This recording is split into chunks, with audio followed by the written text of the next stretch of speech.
Salutations camarades sur ce premier rapport de bataille où vous aurez l'honneur d'entendre ma voix en audio cette fois-ci. Donc désolé si j'ai un accent prononcé, mais bon, il faudra faire avec. Donc ce samedi, nous avons pu, avec l'ami Hervé, faire 2 rapports de bataille King of War. On va commencer par le premier. Donc dans les deux cas, c'est de rapports de bataille à 1500 points. Sur cette première partie, nous jouons mes orques contre ces elfes.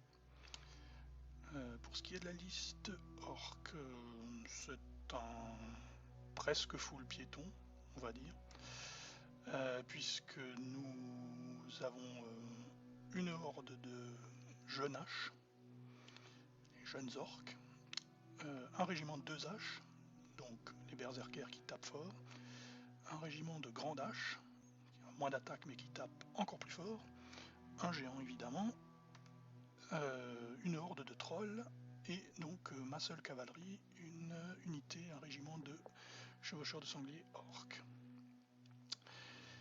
Le tout est soutenu par donc un chef de guerre, Vanilla sans équipement, 2 tambours pour booster le moral de tout ce monde, et une voix des dieux, donc un sorcier à qui j'ai donné Mélopée du Fléau et Boule de Feu.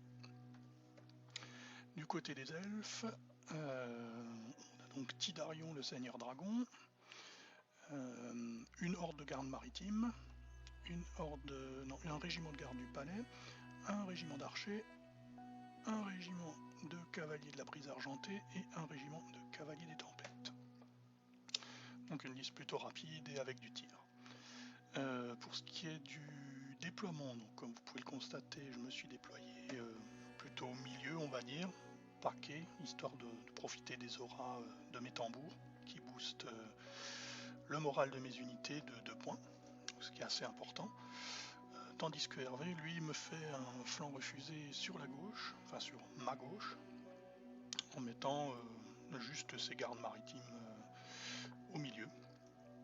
Donc pour ce qui est du scénario, il s'agit du scénario domination. Ce dernier, pour être remporté, consiste en le fait de mettre un maximum de puissance d'unité à 12 PS du centre de la table à la fin de la bataille, et donc celui qui en a scoré le plus remporte la partie. Voilà.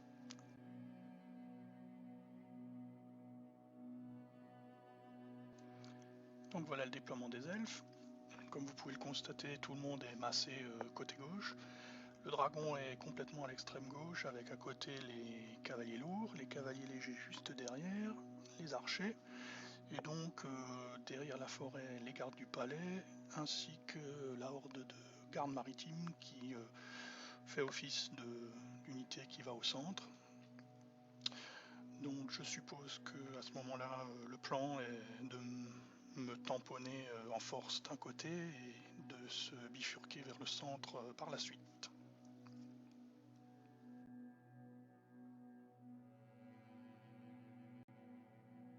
De mon côté, c'est relativement simple. Mon gros pack de jeunes haches encadré par les commandants et un tambour est soutenu par le géant d'un côté, les grandes haches derrière et les 2 haches sur la droite, forment en fait mon centre. Donc le but c'est de détruire l'ennemi lorsqu'il se rapprochera et de rester quand même assez près du centre pour pouvoir scorer les objectifs en fin de partie, puisqu'il faut garder ça à l'esprit.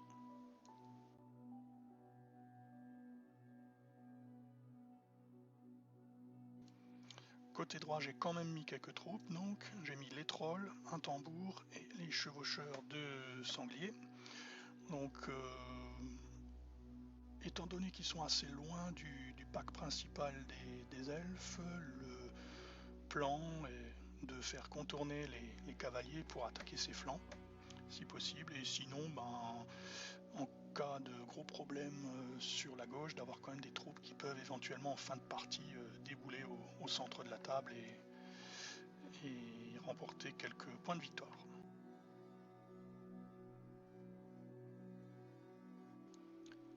Donc Hervé gagne le premier tour et décide d'avancer prudemment. donc en oblique par rapport à moi. Le dragon continue de longer le bord de table, et la cavalerie se déploie.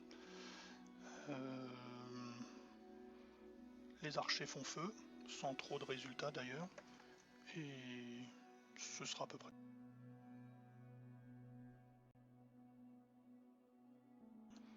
A noter cependant que les gardes du palais, ayant compris que j'allais certainement tenter de le déborder avec mes chevaucheurs de sanglier, se repositionnent vers le centre.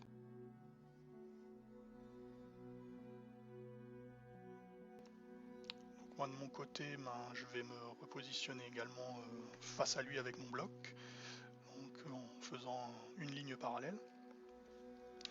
Mon géant avance dans la forêt, sans en sortir, histoire que toute charge qui serait dirigée contre lui soit gênée. De mon côté, le pack de Jeunache lui se positionne à ses côtés et je laisse le seigneur et le tambour en retrait pour continuer à soutenir tout le monde et pouvoir intervenir le cas échéant.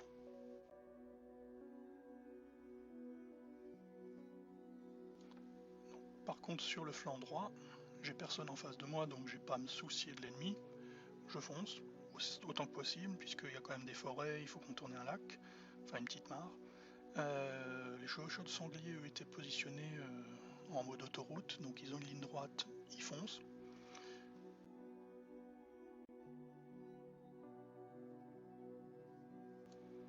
Petit point de situation, fin du tour 1, début du tour 2.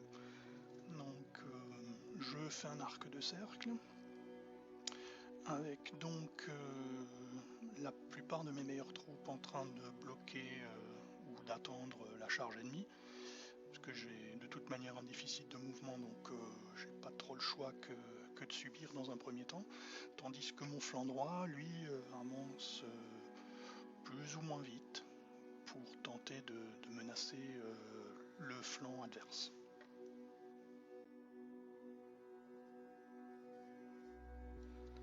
Donc là, sans surprise, je mange la charge du dragon et des cavaliers en même temps, ce qui était prévisible.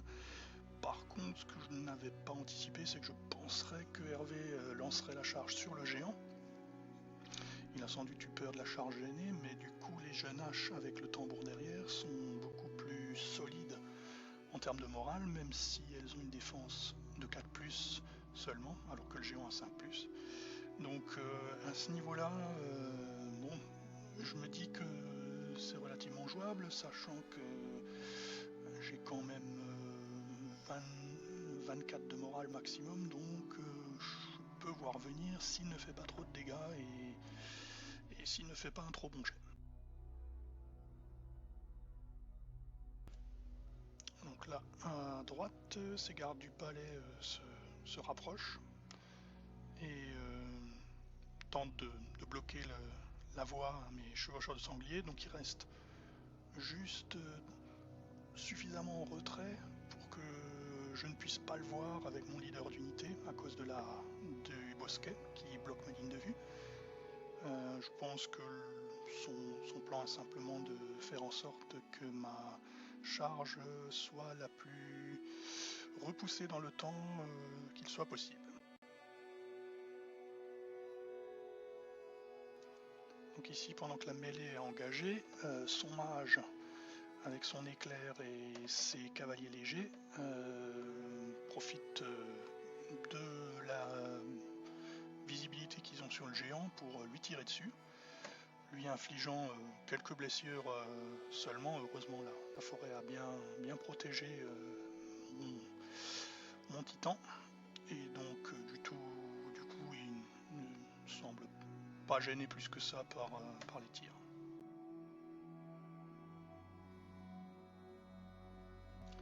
Ces gardes maritimes qui sont toujours embusqués derrière leurs murets, eux tirent sur mes trolls qui sont devant eux et leur infligent 3 blessures quand même.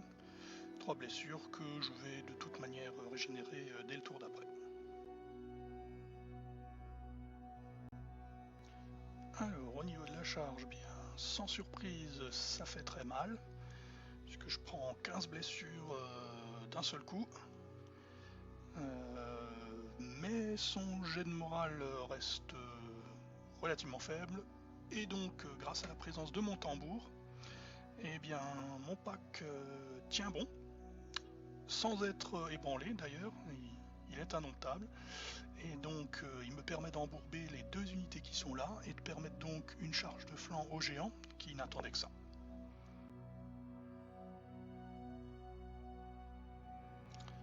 Donc c'est à mon tour. Alors au niveau du flanc droit, je tente une charge sauvage avec mes 2 haches, mais il faut que je réussisse à faire 3 sur un des 3, ce que je n'arrive pas à faire. Du coup mon petit bloc composé du tambour, des 2 haches et des trolls sont obligés d'avancer encore un tour pour pouvoir assurer une charge, tandis que mes chevaucheurs de sangliers, eux, eh bien, sont obligés de se déplacer pour avoir là aussi une meilleure visibilité sur les gardes du palais.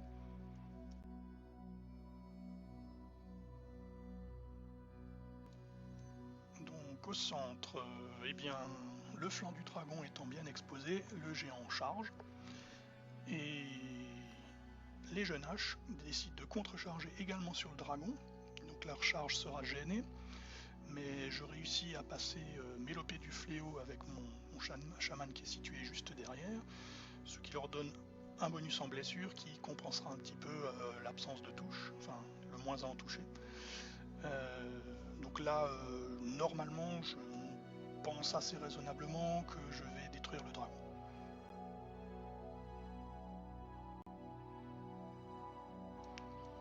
Donc le déploiement de force n'est même pas nécessaire en fait, puisque je réussis à tirer le maximum d'attaques pour le géant, c'est-à-dire les 14, multiplié par 2 parce qu'il charge le flanc du dragon. Et donc avec les quelques blessures ajoutées par les jeunes haches, ça nous fait un déploiement, enfin un test de morale très facile qui détruit sans surprise le dragon, puisqu'il n'obtiendra pas le double 1 salvateur.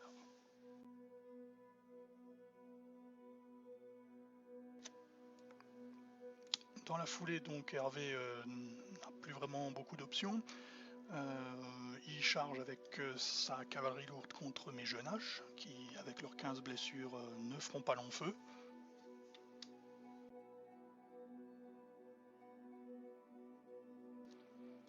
Ensuite, il tente une charge avec ses cavaliers de la brise argentés. Bon, j'ai trouvé ça un peu téméraire contre le géant.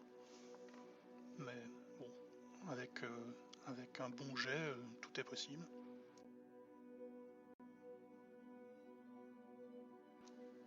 Ces archers continuent à bombarder mes grandes haches, avec un peu plus de réussite, puisque elles subiront tout de même 4 blessures à peu près sur une volée de flèches, et encore une blessure sur l'éclair du mage. Au milieu, mes troupes se rapprochant, la garde maritime décroche de son mur et se repositionne à côté des gardes du palais pour réceptionner ma charge.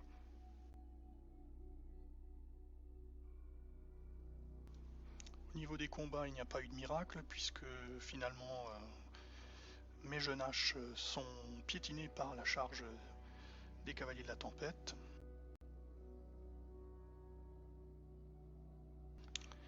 Lors de mon tour, bien, les cavaliers étant désormais à portée de charge et à l'arrêt, je fais une charge combinée avec les grandes haches, le boss qui va venir les aider de face, et également mon petit tambour qui va charger de flanc, qui pourra doubler ses attaques, vu qu'il est considéré comme un monstre et non pas comme un personnage indépendant. Il disposera donc de 3 attaques x 2, c'est-à-dire 6 attaques. Et puis donc à côté, le géant contrecharge les cavaliers de la brise argentée.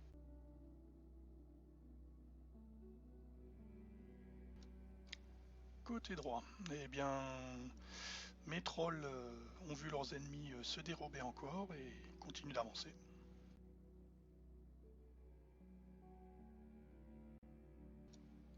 Mon géant piétine sans trop de difficulté les cavaliers de la brise argentée et se repositionne en direction du mage.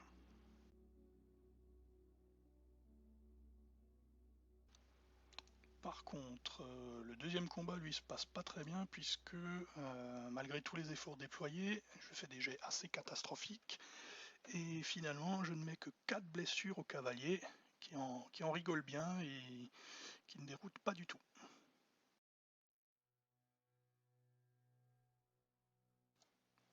Alors, début du tour 4, bon, j'ai la partie quand même bien en main, puisque bon, je vais faire charger la quasi-totalité de mes unités, et dans l'absolu,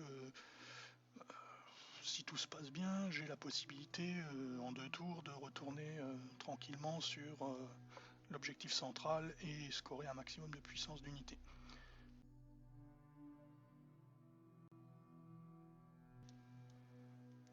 Pour commencer, j'envoie donc à nouveau mon boss et ses hommes charger les cavaliers lourds.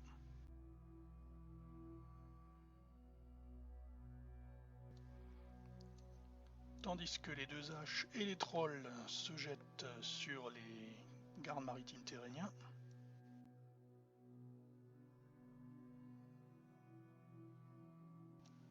Et mes chevaucheurs de sangliers, eux, se jettent sur la garde du palais.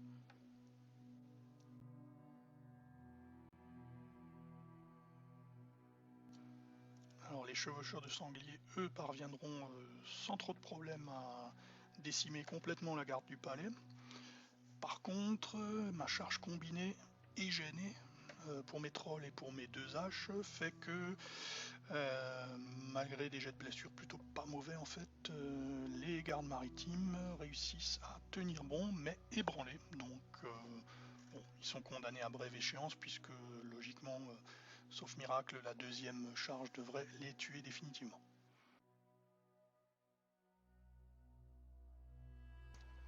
Quant au boss et à ses hommes, ils parviennent enfin à venir à bout des cavaliers légers. Il aura fallu un 2e round de combat, mais ça s'est bien passé.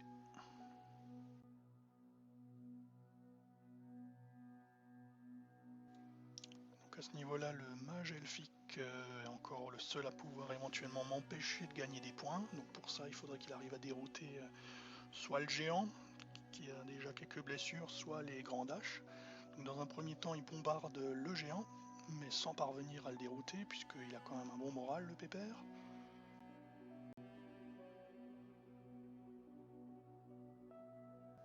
Du coup, c'est un peu cuit pour lui, vu que ses archers sont beaucoup trop loin pour rejoindre le centre de table.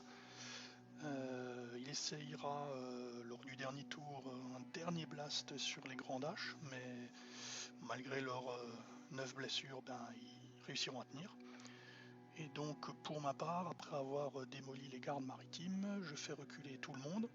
Je fais sprinter le géant le plus loin possible du mage, je fais avancer mes troupes au plus près du centre de table qui est représenté par le dé blanc. Et donc l'un dans l'autre, j'arrive à positionner 12 points de victoire sur la zone centrale, donc ça fait une victoire nette et sans bavure. Donc voilà, un grand merci à Hervé pour la partie, et puis eh bien à la prochaine, bye bye.